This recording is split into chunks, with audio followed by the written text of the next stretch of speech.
Hello there folks, my name is Spoonks and welcome back to another episode of Box Office Chat. This is the show where I break down the top 5 domestic box office results, see where each movie landed, and see how well each movie did. So let's get started. Number 5 was Moana, making $5.6 million this weekend, adding to a domestic total of $115 million and a worldwide total of $261 million.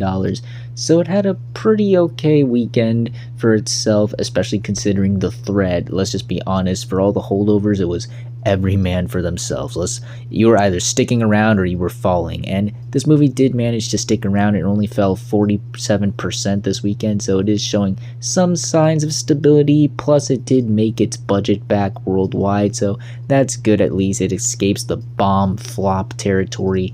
Downside though is, again, it has to double that, and I just don't think it's going to get there. Again, right now this movie's biggest enemy is the budget. Again, I don't know what they were thinking, why this cost more than the latest Spider-Man movie. I have no idea, but yeah, hindsight, that was just not the best move. And while it may show signs of stability, I'm not sure if it's going to be enough to help it stick around for the remainder of the summer. The fact that this fell from number 2 to number 5 is concerning, and it is starting to lag behind the other family movies that have been out for a while longer than this movie has had. So, not the worst performance in the world, but definitely, again, not what they were hoping for this movie. Number 4 was Minions & Monsters, making $6 million this weekend, bringing its domestic total to $168 million and a worldwide total of $449 million.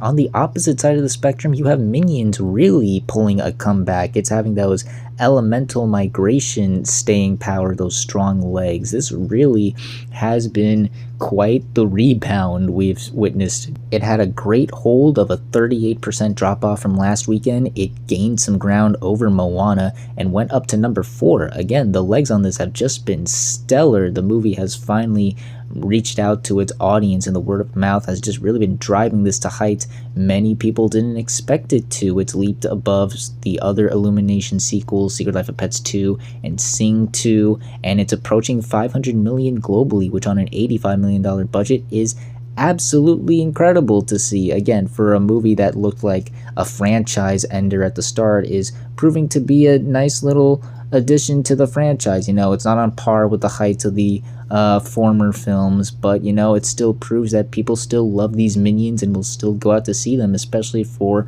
another solid entry. Number 3 was Toy Story 5, making $6.7 million this weekend, bringing its domestic total to $462 million and its worldwide total to $1.06 billion. If you thought the legs on Minions & Monsters was wild, take a look at Toy Story 5. It's this late into the run and is still in the top 5. Remember how a while back I was worried that this movie was front-loaded? Oh, how naive I was. But yeah, it's just nuts to see this movie still sticking around and still being the top choice for families to see at the movie theaters. The fact that it jumped back up to number 3 is really impressive to see. Again, it's really resonating with a lot of families, and again, it's stuck around for so long. Like, remember folks, this came out in mid-June. It's August. This film has lasted throughout the entire second half of the summer. Again, just nuts to see. And while it's no longer going to be the biggest film of the year domestically and worldwide, it will sit comfortably as the biggest film in the Toy Story franchise. It is so close to that Toy Story 4 worldwide run. It's definitely going to surpass it by next week. We'll see how it fares to some of the other Pixar sequels. I think it's going to get close to Finding Dory's and just settle around there, but that's still an astonishing feat. Again, just the staying power this movie has had is just unbelievable to see. Just my goodness, what a run for Toy Story 5. Number 2 was The Odyssey, making $51 million this weekend, bringing its domestic total to $395 million and its worldwide total to $912 million. Christopher Nolan just took the biggest sigh of relief this past weekend because The Odyssey held like a champ. My goodness, it would have been exceptional if this film dropped 50%, especially considering the threat that was released this weekend. But no, again, it held very well with just a 43% drop off in its second weekend. That is some staying power. Audiences were more than happy to see this as their second choice option, or to just go and see it again, or maybe even the first time, because the reception to it has just been so massive and so positive. People just can't get enough of it. It's been so overwhelming that they've extended the 70mm screenings to at least September, as far as I am aware, which, you know, the movie is popular when they're extending certain showings for this. And, you know, the movie is reaching heights that many people weren't expecting to. It's about to surpass 400 million domestically. It's gonna surpass Toy Story 5 domestically to become the second biggest film of the summer, which, imagine telling yourself that early on in the summer movie season. And also, you know, it's its third weekend and it's approaching $1 billion. Like, I thought it would get to this point like very late in its run, but we're still early on. This movie had to compete with a juggernaut of a movie, and it's on the verge of $1 billion. That is just insane to believe. That is just, wow, what a huge accomplishment this movie has secured for itself. And again, we're still only 3 weeks into its run, and it was able to get over this bump in the road. It's all smooth sailing from here, folks. Again, August is not looking as big as, you know, this past weekend. So again, this movie is gonna sail very well to even new heights that we did not expect it to see, and I look forward to covering them. So yeah, just a stupendous weekend for The Odyssey.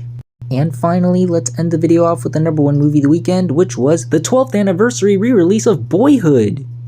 Nah, I'm just playing with you. It's Spider-Man Brand New Day, opening with, and bear with me folks, $360 million this weekend domestically, and $972 million worldwide.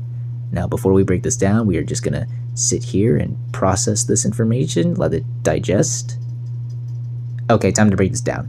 Biggest opening of the summer, topping Toy Story, The Odyssey, Mandalorian, Grogu, and Backrooms. Biggest opening of the year, topping Toy Story, Super Mario Galaxy, The Odyssey, and Michael. Biggest opening for a Spider-Man movie, topping No Way Home, Spider-Man 3, Across the Spider-Verse, and Homecoming.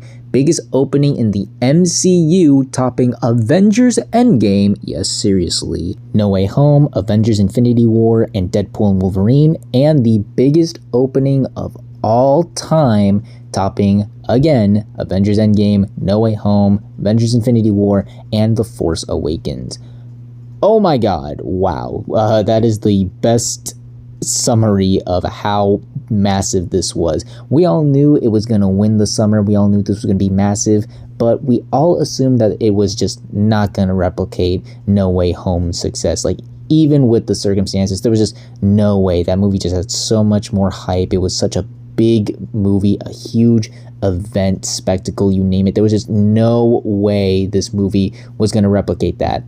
And Spider-Man took that as a challenge, and he won. Like, there is just no way to describe how massive this movie was this weekend. Like, I don't know how, even if you had the highest expectations, no one saw this coming. I mean, it's just, Spider-Man is just that guy. Like, people love him to death, and people love Tom Holland as this character and want to see where he would go after the events of the last movie. And I guess it does show how much that movie resonated with a lot of people. I know it doesn't hold up to a lot of people's eyes since seeing it in the theater, but clearly that's just a minority, as most people really did resonate with that movie and wanted to see where it would go from that devastating cliffhanger the movie ended on. I also think timing helped us out. Like, it was 5 years since No Way Home, so people were curious to see where these characters are in their lives and how much that affected, again, where they would be in this point of their lives, I guess. And plus, you know, for the MCU, this is the only Marvel movie this summer, and I think that helped Deadpool and Wolverine, and I think that especially helped out this movie. It built up more hype and anticipation for this movie, and again, the hype was through the roof, the marketing was strong, just everything excelled for this movie. And fortunately, people do really like this movie. Critics are loving it. It's sitting at a 90% on Rotten Tomatoes, and audiences are also loving it. It's sitting at an A on CinemaScore, under No Way Home and Into the Spider-Verse, but on par with Across the Spider-Verse, the other Tom Holland Spider-Man movies, and above all of the Sam Raimi and Andrew Garfield Spider-Man movies. So people are loving this, and like I said with The Odyssey, August isn't looking too big for other movies, so this is just gonna eat through that month, man. Like, the word of mouth has just been through the roof. I've been hearing nothing but positive things from people about this movie, and given how massive this weekend was, I can only imagine how this movie's going to play out throughout the rest of its theatrical run. Like, we are definitely reaching No Way Home, Avengers Endgame, maybe even Force Awakens numbers here domestically. Internationally, this is probably going to reach, like Top Gun, blow past Top Gun, and maybe even reach Avatar levels of hype, just insane opening weekend. I expected big numbers, but not to this degree. Like, it topped Endgame, people. This movie topped Endgame. Nobody expected Endgame to be topped in like this generation, and Spider-Man did it. Just absolute insanity. What a weekend for the ages. And those were your top 5 domestic box office results for this weekend, and normally this would be the part of the video where I discuss the upcoming new wide releases and seeing where they would land in the top 5. And while we do have a number of movies like Ice Cream Man, Super Troopers 3, and One Night Only, I doubt they're going to leave much of an impact. I think Spider-Man is just on the mind for a lot of people, and especially given how massive this weekend was. Again, I can only imagine how massive the second weekend is going to be, so it's going to suck up a lot of the air out of next weekend. And I'm sure the other movies are going to shake up the top 5, but they're not going to leave as much as an impact as Spider-Man will. But we'll see how well the movies truly do, as well as the rest of the movies that land in the top 5 on the next Box Office Chat. And that's going to do it for this week's episode of Box Office Chat. What did you all think of the results? Were you satisfied, unsatisfied? Comment down below and let me know. If you like this video, hit the like button. If you like this channel, hit the subscribe button. Follow me on all the social media links right there. And until next time, everyone, stay sharp.